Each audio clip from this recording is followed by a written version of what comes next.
How y'all doing? This book review, I'm going to go over a book that's in the realm of comedic fantasy and science fiction. I've seen this book from time to time in the used bookstores, and last time I saw it, I picked it up at the local bookstore here in Norman, Oklahoma for $3 because I decided to see what it was about. And it is Maureen Birnbaum Barbarian Swordperson by George Alec Effinger. These are stories that he has written from 1982 to 93, collected here. And you can tell from the cover alone that it's comedic fantasy just by the title. But if you look really closely, you see this barbarian, Maureen carrying a shopping bag. And, okay. And what's the premise of this? Okay, take the movie Clueless with Alicia Silverstone in it. Take a girl of that preppy, high-end society like that, and ship her into different worlds in fantasy and science fiction. That's pretty much the gist of it.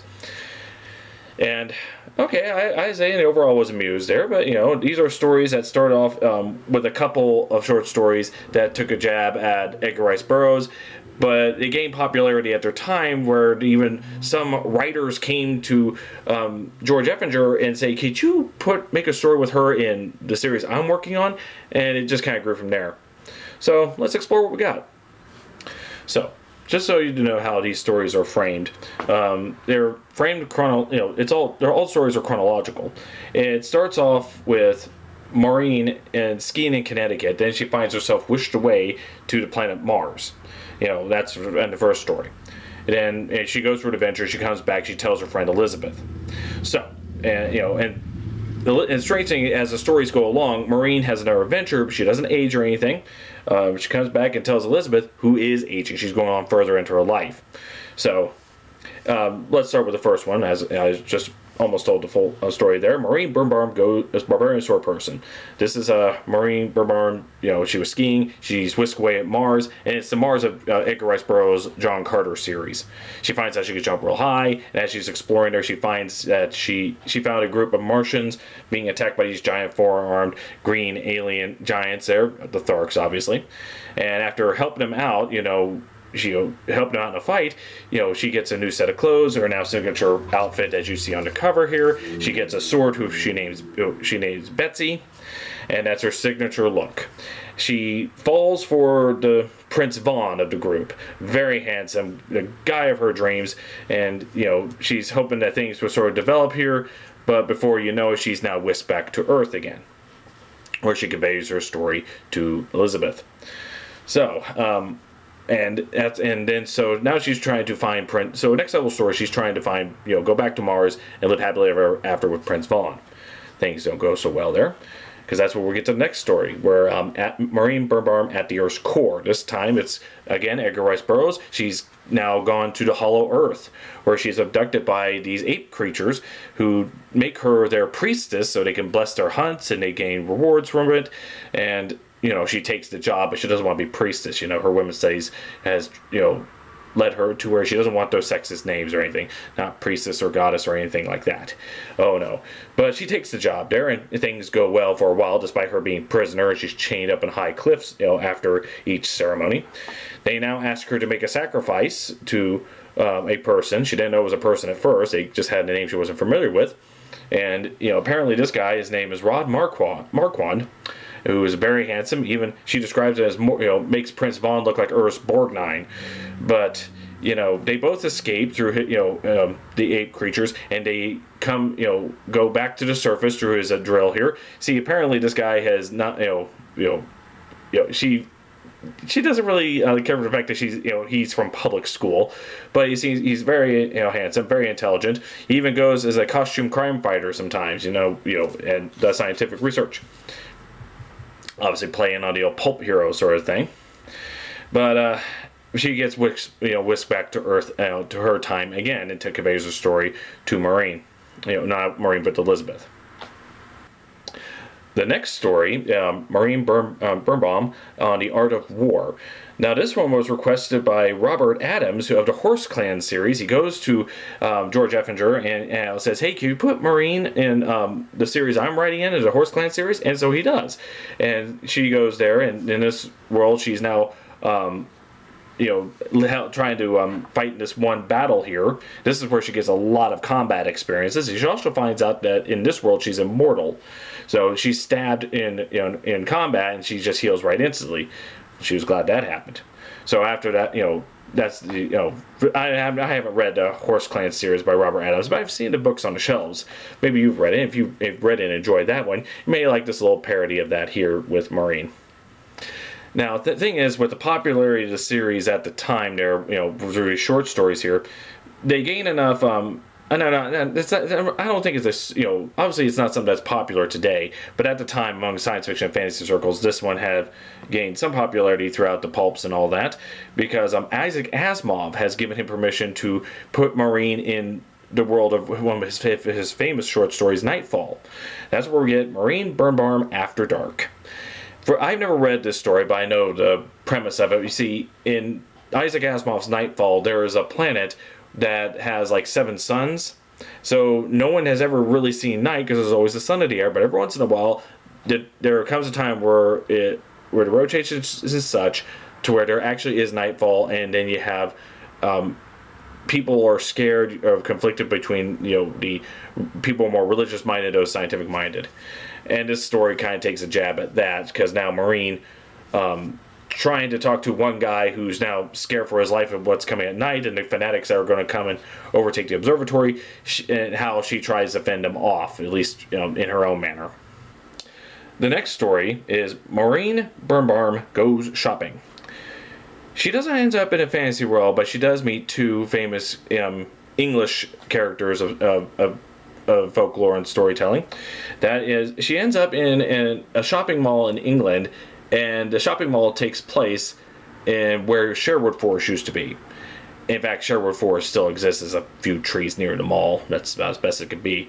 She finds this out when she meets a couple there who she enjoys their company for a while. They seem very interesting and all that. She tells them her stories, and they eventually tell her that they are Robin Hood and Maid Marian. But tensions grow between Maid Marian and Maureen, to where they decide to get into a contest. They are to go shopping and find the best outfit of different types for like evening wear, casual wear, and stuff like that. They have to do this in a certain amount of time throughout the day, and to see who's the winner. Maureen almost meets her match with this one.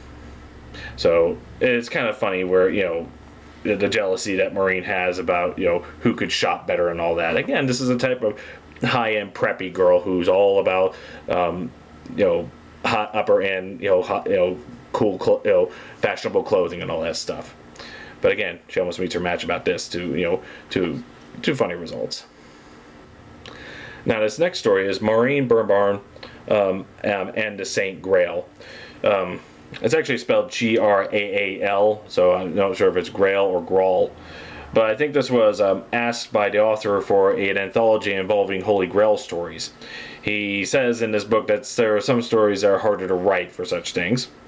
Maureen is now transported, and she's on a quest to find the Holy Grail. Well, some variant of that and all that. What's funny about this one is we start to see her feminist school of thought come into play.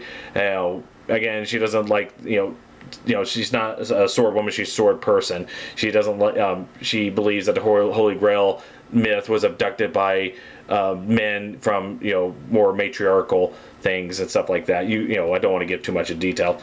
Now, granted, when you read about this in today's world, this is kind of cringe for those who are against that.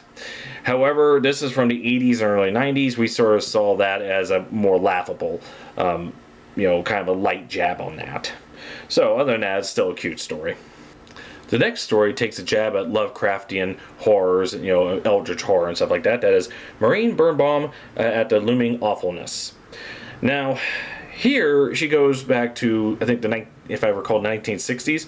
She ends up meeting back with Rod Marquand, who she met at the Earth's core, and who helped her get out of the Earth's core. But when she gets to this time period, it's like 20 years before they met, so he has not met her at this point. So he has Rod Marquand, boy inventor extraordinaire, in his studies, and at this point she's tired of just gave up going back to Mars. Every time she tries to whisk herself away, it's back to Mars, but she ends up being somewhere else. She has no control of the destination. So she's going to try and try and hook, find a way to meet with Rod, who she finds is more handsome, according to the first time he met, they met in Euro's core. So they're at this university. There is an investigation that eventually finding some eldritch horrors, and they try to fend themselves off on that. And when Maureen comes back to tell Elizabeth her story, this is where she's most shaken, but in a comical fashion that sort of suits her character.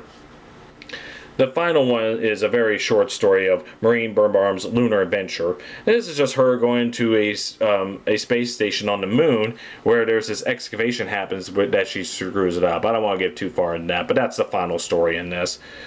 So there you go. That's about every story that's in here, and I didn't want to give too much of the humor, but again, you take the movie Clueless, take a girl in a prep school type of lifestyle and put her in these settings there, and that's the gist of where the jokes come from.